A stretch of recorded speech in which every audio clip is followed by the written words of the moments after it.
I'm about to go live.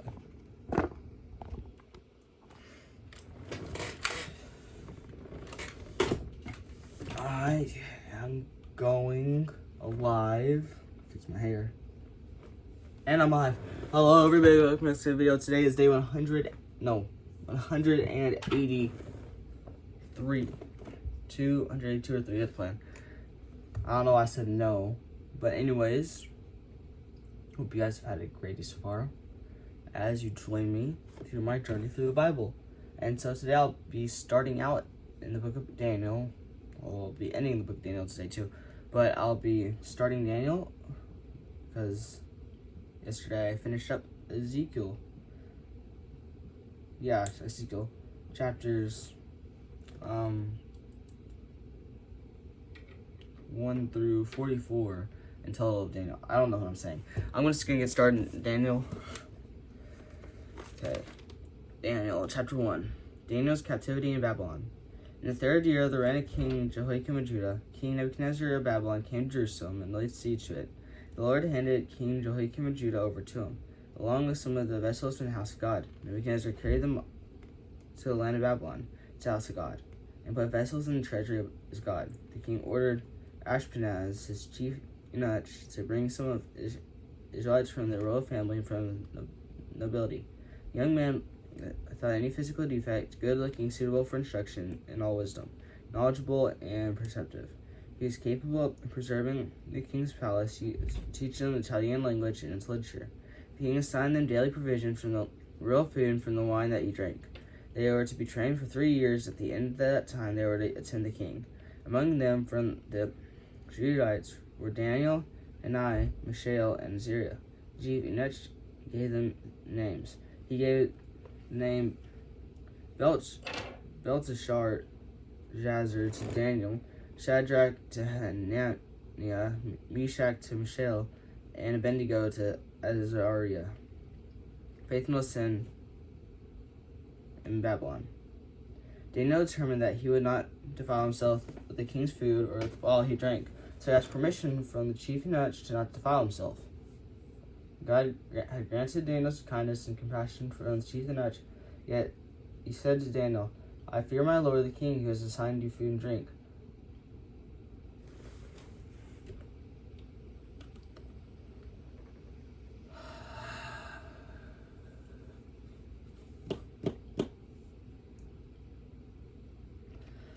My camera's still on. Maybe this will load.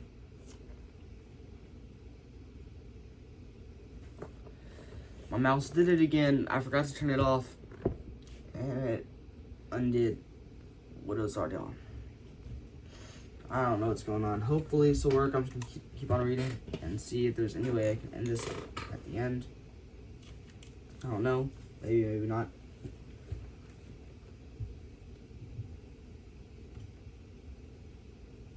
I fear the Lord my king assigned you your food and drink. Whether he sees your face is looking thinner than other young men with your age, you would endanger my life with the king. So Daniel said to the guard whom chief eunuch had signed Daniel, Hananiah, Mishael, and Azariah, "Please test your servants for 10 days. Let us begin vegetables to eat and water to drink. Then examine our appearance and what appearance are young men who are eating the king's food. And deal with your servants based on what you see."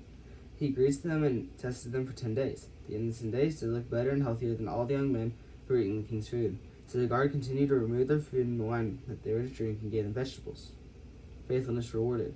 God gave these 4 young knowledgeable and understanding and 4 young men knowledge and understanding in every kind of literature and wisdom. Daniel also understood visions and dreams of every kind. At the end of the time, the king had said to the chief eunuch presented them to Nebuchadnezzar. The king interviewed them, and among them he found no equal to Daniel, Hananiah, Mishael, and Azariah. So they began to attend the king in every matter of wisdom and understanding the king consulted about. He found them in 10 times better than all the magicians and mediums of his entire kingdom. Daniel remained there until his 1st year of King Cyrus. Chapter 2, Nebuchadnezzar's Dream. In the 2nd year of his reign, Nebuchadnezzar had dreams that troubled him, and sleep deserted him. So the king gave orders to summon the magicians, mediums, sorcerers, and Chaldeans to tell the king his dreams. And when they came and stood before the king, he said to them, "I've had a dream, and I'm anxious to understand it."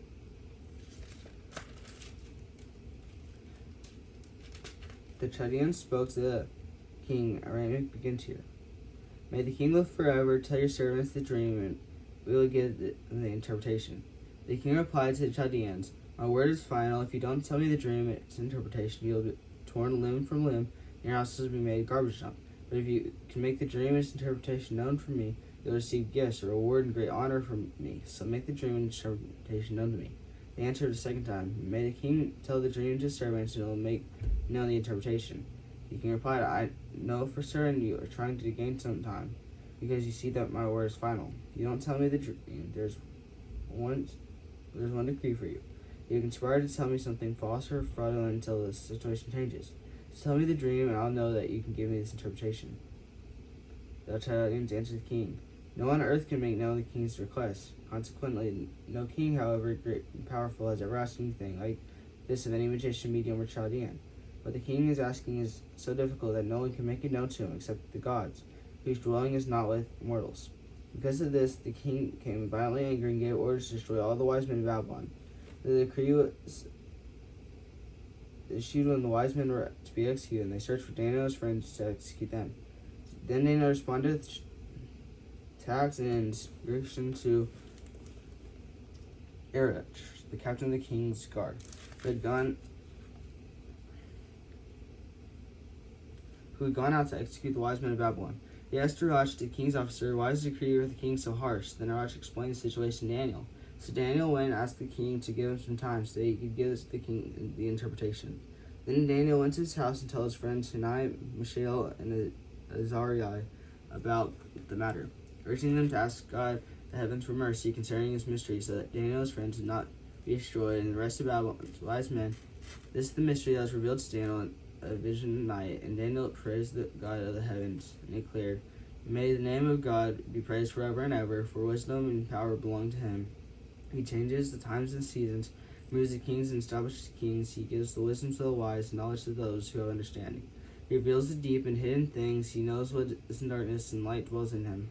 I offer thanks and praise to you, God of my fathers, because you have given me wisdom and power, and now you have let me know what we've asked of you, for you have let us know the king's mystery. Therefore, so went to Arach, whom the king assigned to destroy the wise men of Babylon.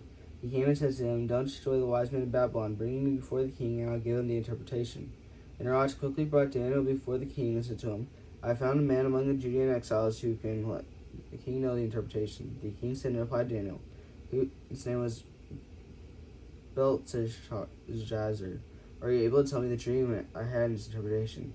Daniel answered the king, no wise man, medium, magician, or diviner is able to make known to the king the mystery you asked about.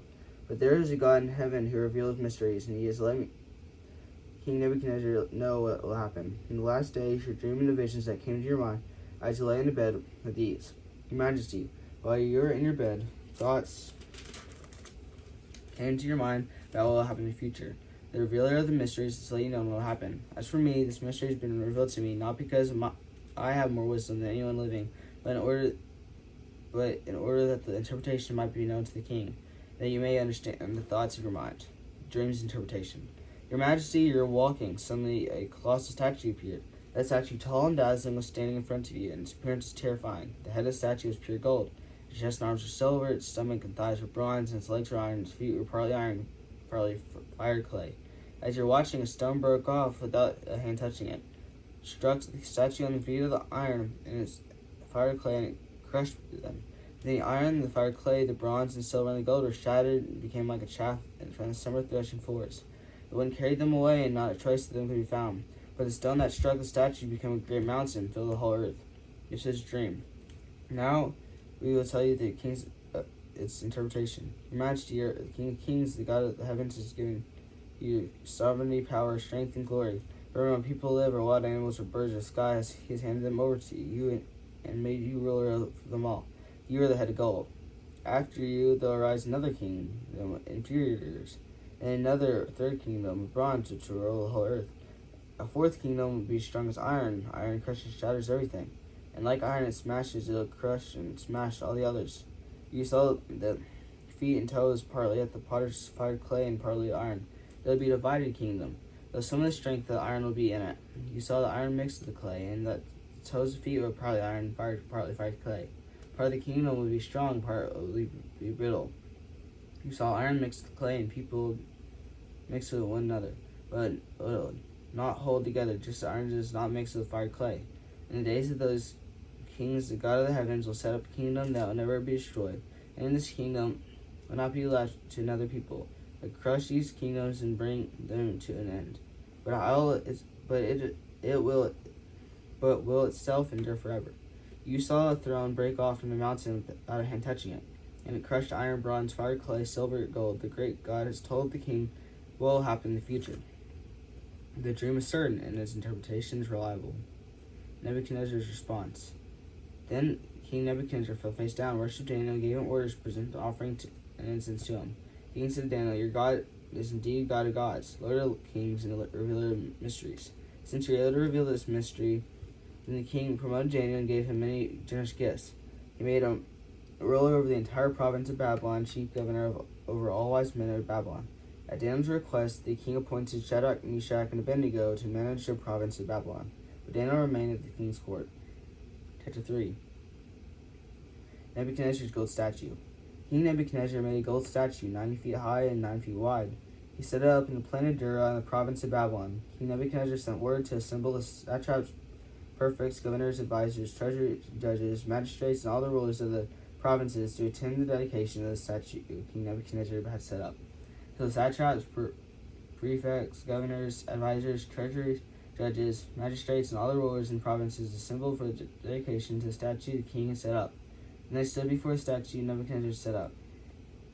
A herald loudly proclaimed, "People of every nation, language, you are commanded, when you hear the sound of horn, flute, zither, lyre, harp, drum, and every kind of music, are to fall face down and worship the gold statue King Nebuchadnezzar has set up. Whoever does not fall down and worship, and immediately be thrown into a furnace of blazing fire."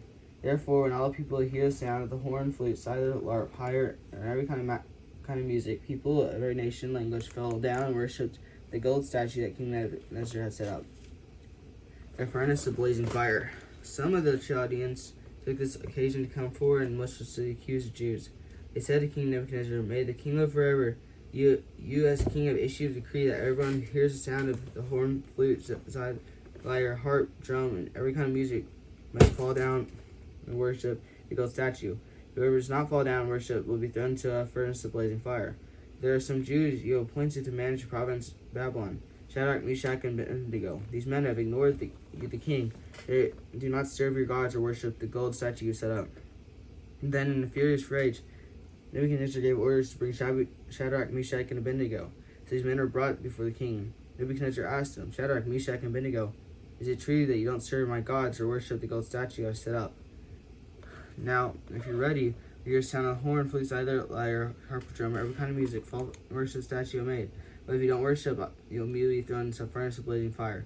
And who is the God who can rescue you from my power?" Shadrach, Meshach, and Abednego replied to the king Nebuchadnezzar, "We don't need to give you an answer to this question.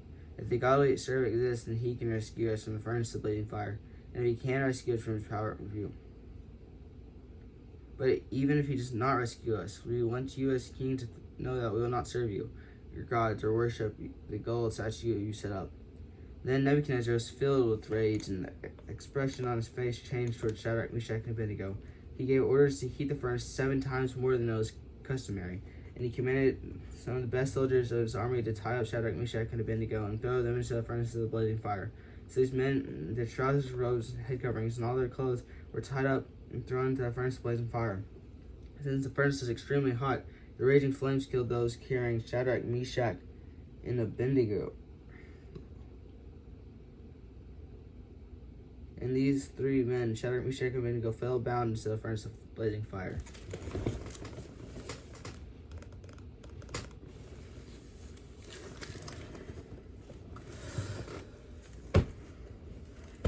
Yeah, it's for sure having to be posted off my phone.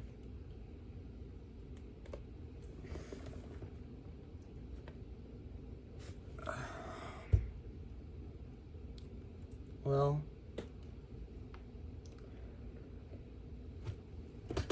okay, it looks like it might be back up. I don't know. Delivered from the fire. Then King Nebuchadnezzar jumped into alarm. He said to his advisors, "Didn't we throw them three men bound into the fire?" "Yes, of course, your majesty," they replied to the king. He exclaimed, "Look, I see 4 men, not tied, walking around the fire unharmed, and the 4th looks like a son of the gods." Nebuchadnezzar approached the door of the blazing fire and said, "Shadrach, Meshach, and Abednego, you servants of the God Most High, come out." So Shadrach, Meshach, and Abednego came out of the fire. Satraps, prefects, governors, and the kings of fires gathered around. They saw that the fire had no effect on the bodies of these men. Not a hair of their heads was singed, their robes were unaffected, and there was no smell of fire on them. And there was no... Nebuchadnezzar exclaimed, "Praise to God of Shadrach, Meshach, and Abednego. He sent his angel to rescue his servants who trusted in him. They violated the king's command to risk their lives rather than serve the worship any god except their own God. Therefore I issue a decree that anyone, any people, nation, or language who says anything offensive against God as Shadrach, Meshach, and Abednego will be torn limb from limb and a house will be made into garbage dump. For there is no other God able to deliver like this." Then the king rewarded Shadrach, Meshach, and Abednego in the province of Babylon. Okay, chapter 4, the final chapter. Nebuchadnezzar's proclamation. Chapter 4. King Nebuchadnezzar, to those of every nation, people, nation, and language who live on the whole earth, may your prosperity increase. I'm pleased to tell you about the miracles and wonders of the Most High God has done for me. How great are his miracles, and how mighty his wonders, his kingdom and eternal kingdom, and his dominion is from generation to generation. The dream. I, Nebuchadnezzar, was at ease in my house and flourishing in my palace. I had a dream, and it frightened me. On my bed, the images and visions in my mind alarmed me.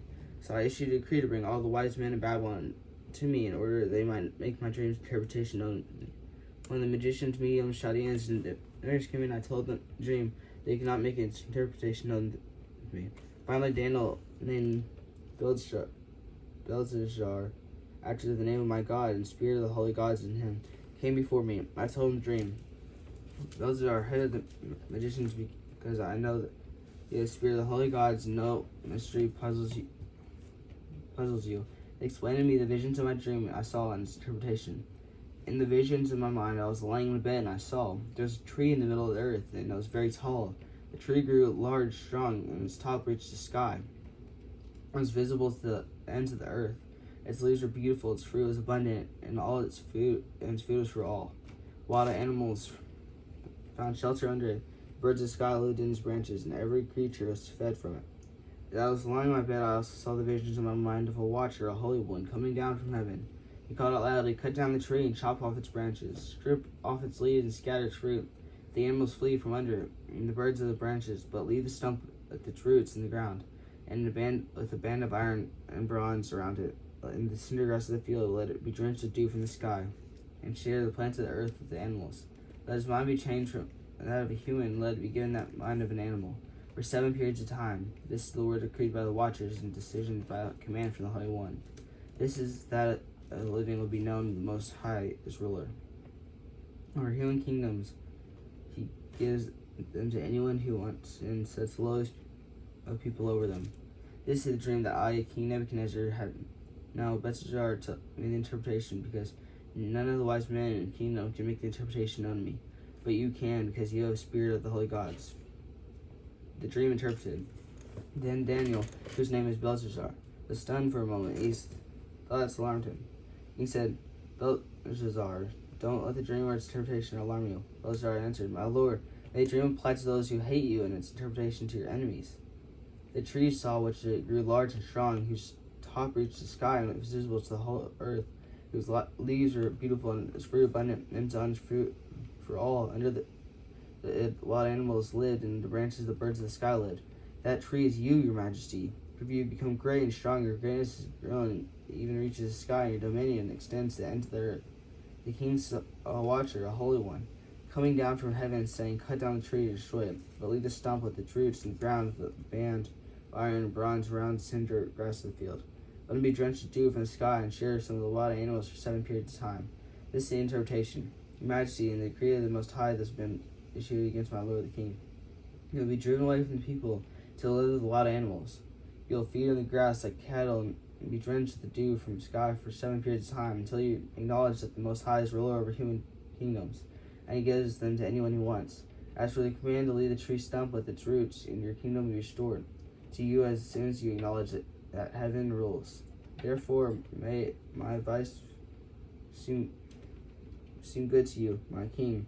Separate yourself from your sins by doing what's right, from your injustices by showing mercy to the needy. Perhaps there will be an extension of your prosperity. The sentence executed. All this happened to King Nebuchadnezzar. At the end of 12 months, he was walking in the roof of the royal palace in Babylon. The king exclaimed, "This is not Babylon, the great I built in a royal residence by my vast power and for my word, my majestic glory." While the words that were still in the king's mouth, a voice came to heaven. "King Nebuchadnezzar, to you it is declared that the kingdom has departed from you. You'll be driven away from the people to live with wild animals. You'll feed them grass like cattle for 7 periods of time, so you acknowledge that the Most High is ruler over you, human kingdoms, and he gives them to anyone he wants." At that moment, the message was against Nebuchadnezzar. It was fulfilled. He was driven away from the people. He ate grass like cattle, until his hair grew like the eagle's feathers and his nails like birds' claws. Nebuchadnezzar's praise. But at the end of those days, I, Nebuchadnezzar, looked up to heaven. My sanity returned to me. Then I praised the Most High and honored and glorified him who lives forever. For his dominion is an everlasting dominion, and his kingdom is from generation to generation. All inhabitants of the earth counted as nothing. He does what he wants, while the army of heaven, the inhabitants of the earth. There is no one who can block his hand or say to him, "What have you done?" At that time my sanity returned to me, and my majesty and splendor returned to me. For the glory of my kingdom, my adversaries and nobles sought out me. I was established over to my kingdom, and no more greatness came to me. Now I, Nebuchadnezzar, praise, exalt, and glorify the King of the heavens, because all his works are true, and his ways are just. He is able to humble those who walk in pride.